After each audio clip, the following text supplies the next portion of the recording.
know you got me going crazy. A love so hazy, this ain't no paradise. I need a little sunshine, sunshine, sunshine in my life. I need a little sunshine, sunshine, sunshine in my life. Drifting like the wind, you couldn't let me in. You're always running alone. I had you by my side, no need to run and I don't do this, not on your own. Memories fade, but you stay the same. Never saying what you know.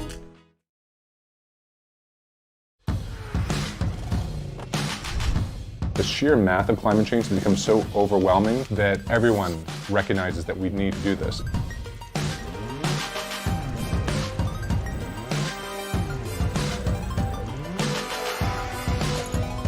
This is going to be a really pivotal year. Carbon capture, Wind and solar. Electrified vehicles.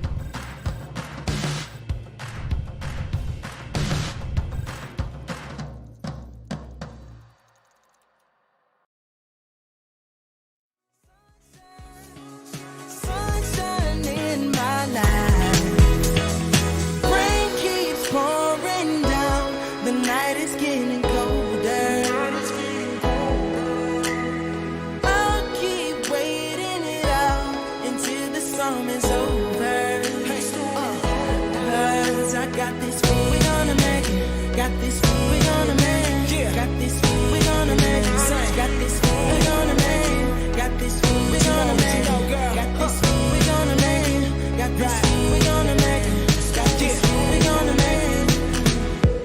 I need a little sunshine, baby. Don't want no maybe. I'm missing you tonight. You know you got me going crazy. A love so hazy. This ain't no paradise. I need a little sunshine, sunshine, sunshine in my life. I need a little sunshine, sunshine, sunshine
this is just the beginning.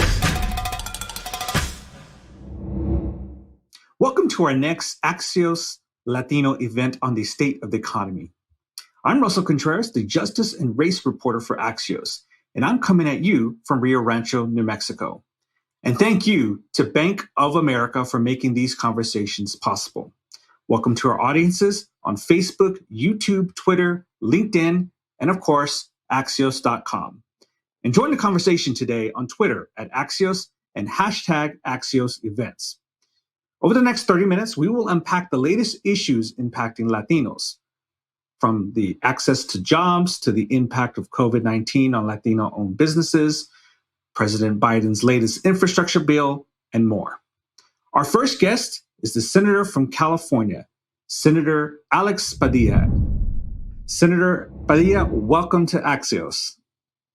Good to be with you, Russ. Hope you're doing well. Before we get started on our discussion of the economy, take us back to where you grew up. Your mother was a housekeeper, your father was a short cook, but yet they created an environment for you to go to MIT. Talk a little bit about how important that experience was and how did that shape your views on the economy? Yeah, it's a lot to unpack there, but always happy to share, because I do think my family's journey in so many ways, inspires my passion for public service. My parents are immigrants from Mexico. They came to the United States, to Southern California specifically in the 1960s, like so many others, right, in pursuit of the American dream. They came with limited formal education, but obviously big dreams and a tremendous work ethic. For 40 years, my father worked as a short order cook, a lot of scrambled eggs, a lot of flipped pancakes.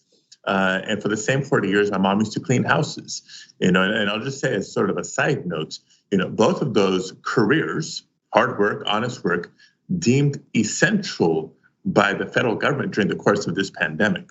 So when we talk about the impact of COVID on families from a health perspective, economic perspective, essential workers, that's something that's very personal to me. But on those modest incomes, they raised three of us. I have an older sister who's gone from being a teacher to a principal. She now works in administration for the Los Angeles Unified School District. And I have a younger brother who is chief of staff to the Los Angeles City Council president. So we're all in public service in some way, shape, or form. But I think growing up in the proud working class community of Pacoima, California, scrappy, gives you a hunger and an edge to do what my parents wanted to do, get a good education and try to get ahead. But I will say one of my early experiences playing baseball, Little League ball, high school baseball, and traveling to other communities in competition is when my eyes began to open about the inequities in society, why some communities seem to have it better. I mean, they just looked better and felt better, cleaner air, nicer school facilities, not just the baseball fields, versus the community where I grew up. And so from a very early age, I knew that when I grew up, I needed to do something to help address those inequities, never thinking I'd find a career in doing so, but I did. Left a mechanical engineering degree, ran for office, got involved in government and politics, and it's that equity lens that drives so much of what I do: equity in education, equity in healthcare, equity in environmental justice, and of course, equity in economic opportunity. You mentioned you're growing up in Southern California. We also think of California, the Bay Area, but yet you have Central California often overlooked. This is an area that is dealing with vast inequality, poverty. There are news deserts, food deserts, and some people would say opportunity deserts. You're a big supporter of this infrastructure bill. How do you believe that Central California, places like Stockton, Fresno, can benefit from a package like this? Yeah, well, the first step is to making sure that we get the infrastructure package right.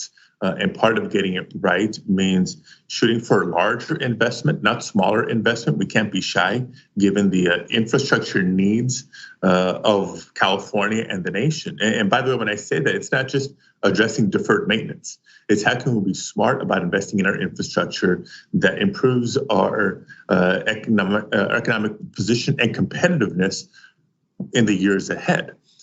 we need to be inclusive in terms of what we define as infrastructure. It's not just fixing some roads and some bridges and calling it a day. We need to think smartly about investing in water infrastructure, in the electrical grid, in our healthcare system, education system, housing, and more. And yes, following the populations, where the need is disproportionate, including, the Central Valley, as you mentioned, the Inland Empire, Northern California, other pockets that fall outside the greater Los Angeles metropolitan area and the greater San Francisco Bay metropolitan area, because the needs are there, the growing populations are there, the opportunity for economic improvement is definitely there. So the package has to be crafted in a smart way, and then goes the work of the outreach and connectivity to make sure that it's both potential workers are benefiting from this investment in our infrastructure, and business owners and entrepreneurs are benefiting from what's undoubtedly going to be tremendous contracting and procurement opportunities.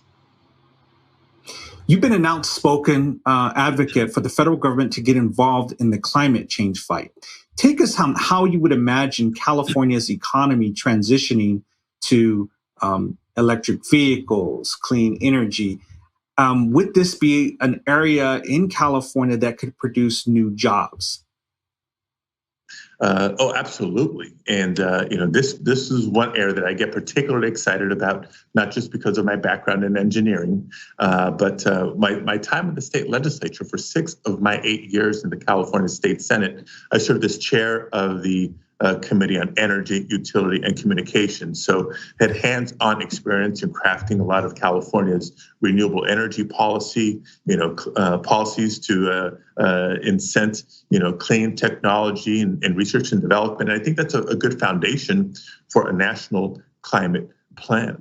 How can we make sure all communities are included in that? Well, again, similar to investment in infrastructure, let's make sure that all communities are participating from the contracting and procurement opportunities, from the job opportunities. And we're seeing it already in California with the shift towards renewables, working with organized labor, for example, to make sure that our apprenticeship programs are indeed recruiting the next generation workforce that looks like California, and it's not training people for jobs that are on the outs, right? There's no more coal plants in California. Nuclear is being phased out, but we're training people for jobs in the solar power sector and in the wind power sector, et cetera. And that's just one small example. So many more opportunities just like that. I also think we have a chance to benefit from a public health standpoint. I'm proud that one of the first bills I've introduced, based on my personal experience, would provide funding to help school districts transition away from diesel school buses to zero-emission electric school buses. I remember when I was a kid in elementary school and in junior high, riding those very school buses to and from school, you'll never forget that smell of diesel exhaust. There's more than 500,000 kids today that ride a school bus on a regular basis.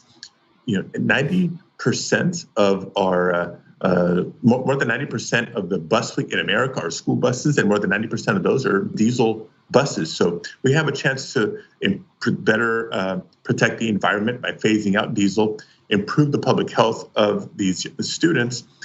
And by the way, when you help improve the health of students, you also help improve their academic performance, because when kids miss school because of asthma, they're struggling to get through the day because of a respiratory disease, that impacts their ability to learn. So another example of building equity and justice into our infrastructure investments. You, as one of the few Latino senators in the United States Senate now, I've often seen when you go on TV, reporters immediately ask you about immigration, assuming that our background gives us some sort of expertise. You, however, have reframed the discussion about immigration and how it helps the economy. Talk us a little about that. What would immigration reform do in transforming economies in the American Southwest?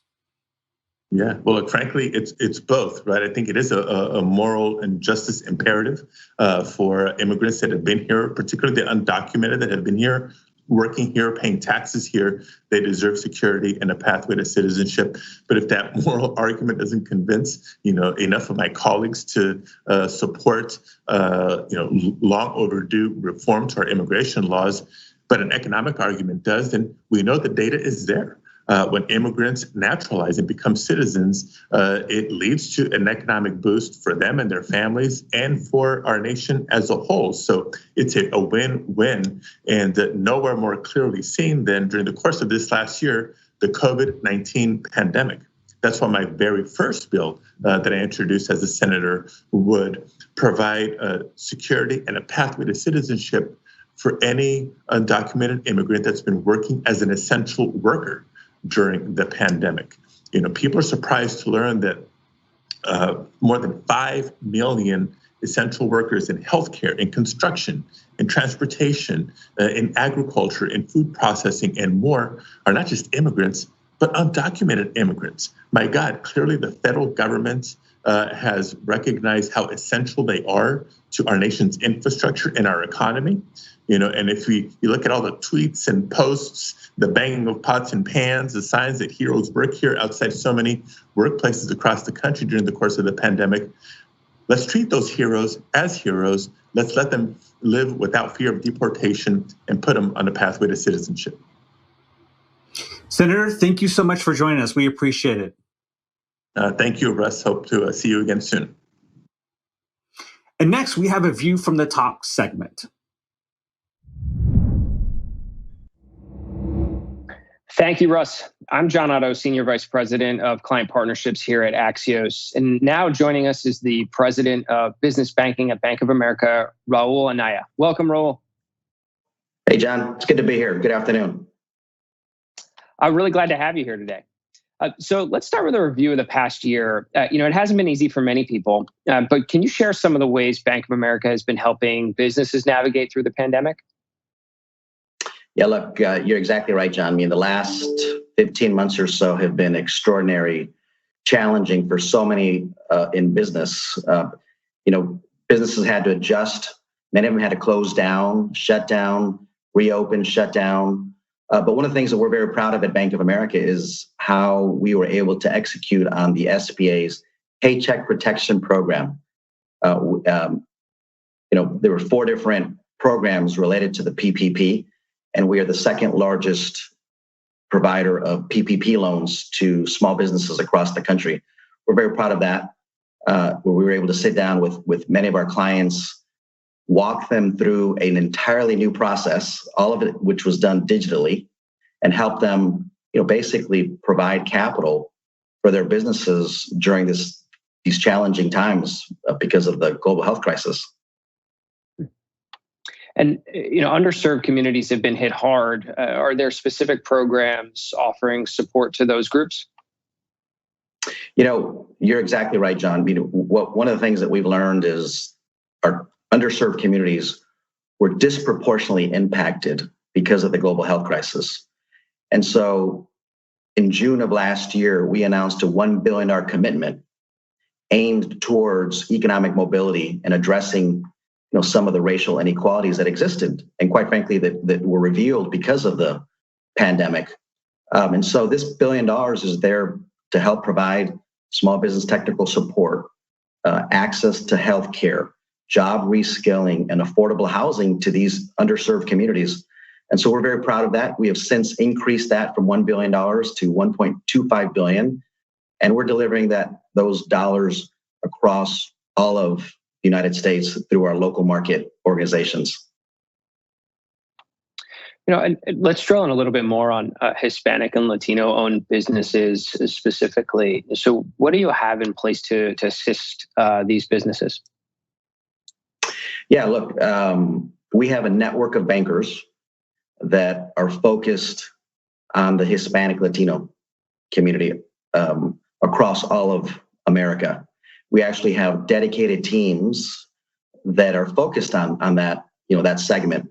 Today, we have 1 million small businesses that are Hispanic Latino owned. So we're very proud of all the business that we do with them. We want to do more. And so we've got these dedicated teams across initially the top 20 markets. that are spending time with our Hispanic Latino communities, clients, and just talk to them about what their goals are, what are the challenges that they might have, and then our bankers are coming back with some ideas, working with them closely, and just helping them deliver and execute on their plan. Now, have you seen any changes in how businesses have had to manage their operations and finances over the last year? Yeah, like it's. I think the biggest change that we've seen in the business with small businesses and medium-sized businesses is just the acceleration that was already underway around digital, right? So one of the things that our business owners had to go was basically so many of them had to shut down.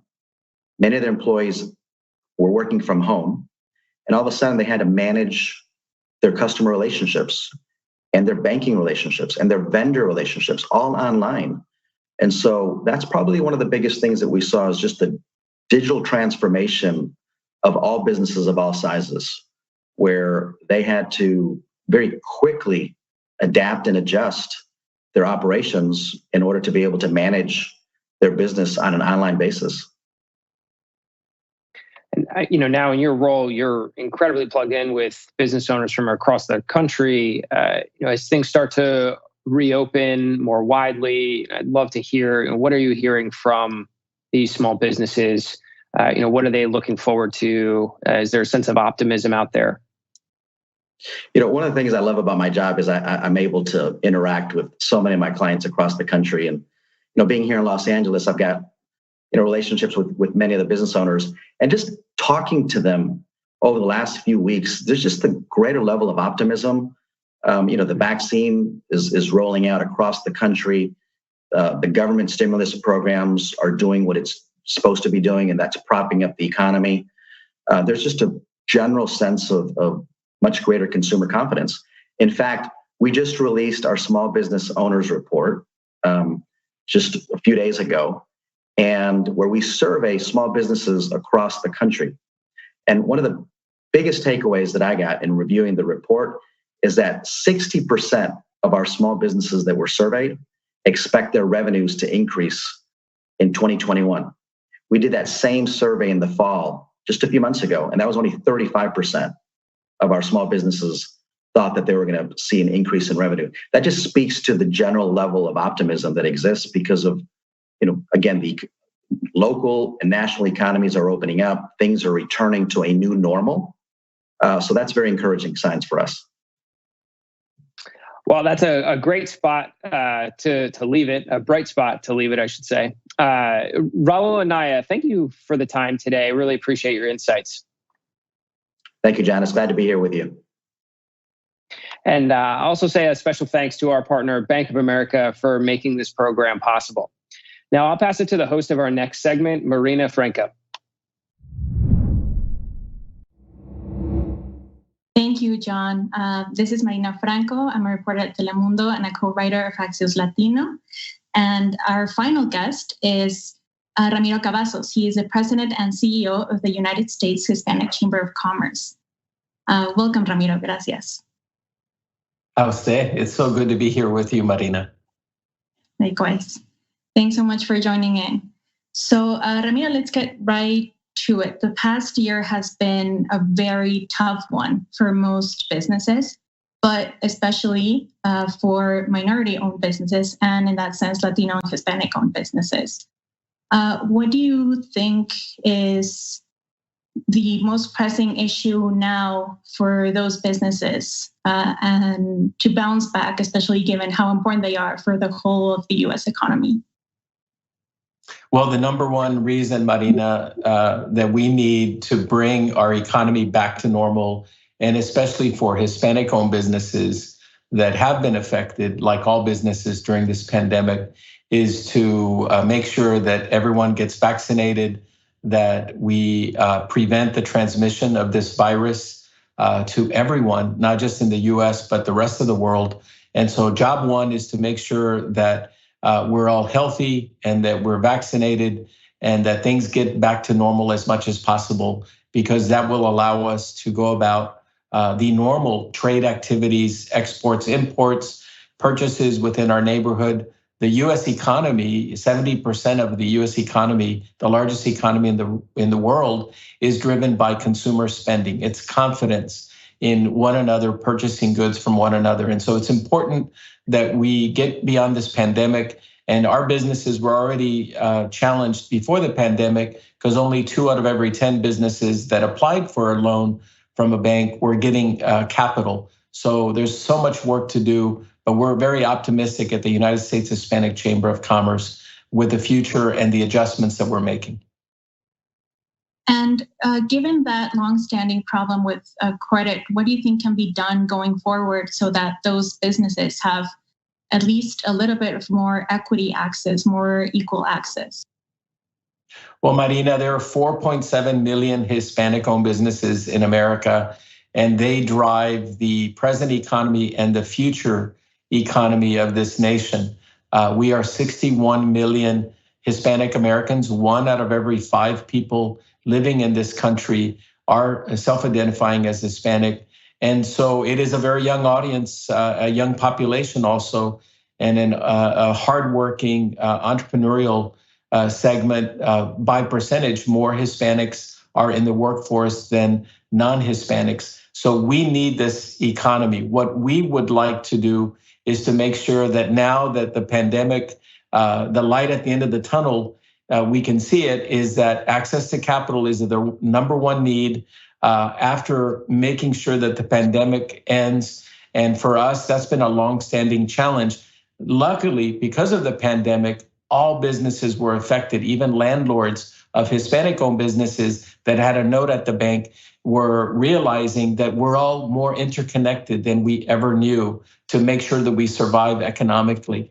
And so there were tremendous acts of kindness that have occurred during this pandemic to allow us to help each other and survive. And customers who kept their business and restaurant open because they didn't want to lose them, they were steering business in that direction and extending extra time for a lease payment on a property that perhaps they owned to someone else. And they needed that business to survive. So capital continues to be a challenge. Luckily, now capital is in the hands of consumers and small business owners. The options with the Small Business Administration, credit unions, community development finance institutions, fintechs, all types of access to capital have opened up now thanks to this pandemic. Ironically, it's really let people know that capital, really money, is what's driving the ability for businesses to survive. And it will continue, especially in the digital technology-driven economy, more so than before. Mm-hmm. And Ramiro, in that sense, what is the strongest impact of Hispanic and Latino small businesses? You mentioned that they help in exports, but overall, given how many there are and how many there have popped up, even before the pandemic, what was their impact in terms of the whole of the US economy? Well, the impact was huge. Hispanic-owned businesses, I mentioned, are 4.7 million Hispanic-owned businesses. Collectively, they generated over $800 billion to our gross domestic product for this nation. If our Latino community were its own economy, we would be the 7th largest economy in the world with 61 million people, larger than the 2nd most populous country in the world, in India, that has 1.3 billion people. Latino Americans, Hispanic Americans have a larger gross domestic product at $2.6 trillion. So our goal is to make sure that we realize that these businesses were growing at 6 times the rate of non-Hispanic owned businesses, especially Latino owned businesses. And our businesses are also employing more Hispanics, more minorities and women in higher percentage than other small businesses. So we need these businesses. They're innovative. They're building their businesses and adjusting in urban centers in cities that were vacant and empty before. They're bringing life to cities, urban pockets throughout this nation. And of course, we are not a race. We're an ethnic group. So we're Afro-Latino, we're Caucasian, we're of course Asian. And so we are a very diverse community that is driven by our ethnicity, by our culture, And that culture is the future culture of America through our businesses. And on behalf of the United States Hispanic Chamber of Commerce, our board of directors, our chair is a woman that works in business. And so we also believe in gender equity. And that is so important to the future strength of our economy. And we also help rebuild the US economy. Our small businesses did, and Hispanic-owned businesses, during the last great recession of 2008, 2009. So we have shown a lot of resiliency. We're used to working when the chips are down, but I'm very optimistic and positive that sometimes storms come our way, not to disrupt, but to clear the path forward. And I believe our best years and our best days are ahead for Hispanic-owned businesses in America. And in that sense, even with the hardships of the last year, what have been some successes that the Chamber of Commerce has become aware of in terms of either small businesses or larger businesses that are Hispanic or Latino owned? Well, the successes we've seen is the use of resiliency. Already these businesses were struggling, as I said, accessing capital. We believe in the 3 C's at the United States Hispanic Chamber of Commerce. The first C is capital. We need to make sure that capital is in the hands of our small business owners, all of them, especially Hispanic-owned businesses. That's the future of our economy. We feel that they need to be connected and have the connections to contracts at the U.S. government to make sure that we also do business with Fortune 1000 firms in the country, because we were not at the tables where decisions are being made. Now Hispanics, we are the new mainstream of our economy, and being Hispanic is a state of mind. And we are in all 50 states. In Puerto Rico, we have more than 260 Hispanic chambers throughout the country that are working within our strong network to be an economic oasis in their local communities for economic revitalization. And the last C is, of course, in addition to capital and connections, is capacity building. We need to give these small businesses the tools that they need. So we have very strong small business programs that we have at the United States Hispanic Chamber of Commerce to give them the position to access being on corporate boards, getting involved in their community, creating jobs, having information in English and in Spanish through our website and through other sources to make sure that these businesses survive, they stay nimble, and they have been pivoting during COVID and adjusting with using technology, broadband access, and working to support one another to get more business for themselves, but to give business to one another. And that type of solidarity is really very impressive within our Latino community that we see will guide us forward in our path. That's great to hear that we can start being optimistic then. Thank you so much, Ramiro, for joining us in this Axios Latino conversation. Thank you. It was a real honor to be with you, Marina. Thank you. Muchísimas gracias. Thanks everyone again for joining in this conversation that makes you smarter, faster. And thank you to Bank of America for sponsoring us. If you want more information or you want to sign up for any of Axios' newsletters, including Axios Latino, head to axios.com/newsletters or download our app. And thanks again for joining us.